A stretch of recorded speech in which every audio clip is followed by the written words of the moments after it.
Fast-moving wildfire in Boulder County, Colorado has destroyed more than 500 homes and forced tens of thousands of people to evacuate. The so-called Marshall Fire has burned at least 1,600 acres, but because it's raging in heavily populated areas, it already ranks as the most destructive wildfire in Colorado history.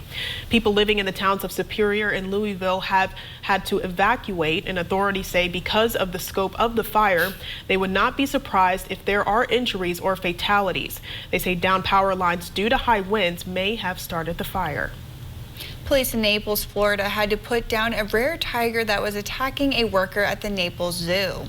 When officers responded to the call for help last night, they found a man in a grasp of an 8-year-old tiger and were forced to fire one round to free the victim.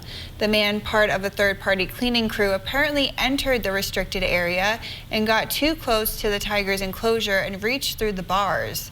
A zoo spokesperson said that the zoo has never had an incident like this happen, but they are supported the decision made by the officer to save the man's life. The final touches are being made for the biggest New Year's Eve celebration in the country. Organizers of the Times Square New Year's Eve celebration tested the famous ball to make sure it is ready to go. With a countdown and a flip of the switch, the ball climbed to the top of the pole high above Times Square, then slowly made its way back down, showing off its dazzling display of colors along the way. The ball itself is actually 12 feet in diameter, weighing 11,875 pounds, and it's covered with 2,688 Waterford crystal triangles that sit atop 672 LED modules for a grand total of 32,256 LEDs. A major winter storm system is causing massive backups at the nation's airports yesterday or tonight.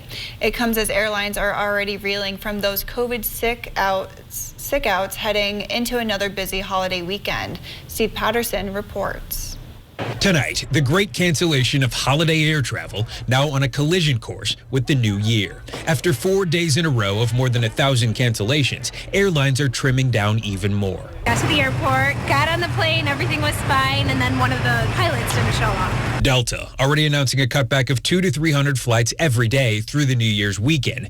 Alaska Airlines thinning by 20%, strongly urging travelers with non-essential trips before January 2nd to rebook. And JetBlue canceling 1,280 flights from now until mid-January. We're going to continue to see staffing shortages at the airlines, which are the primary factor of these cancellations. So simply put, there is no clear end in sight. The chaos caused by surging Omicron cases impacting airline staff and bands of relentless severe weather lashing the country from coast to coast.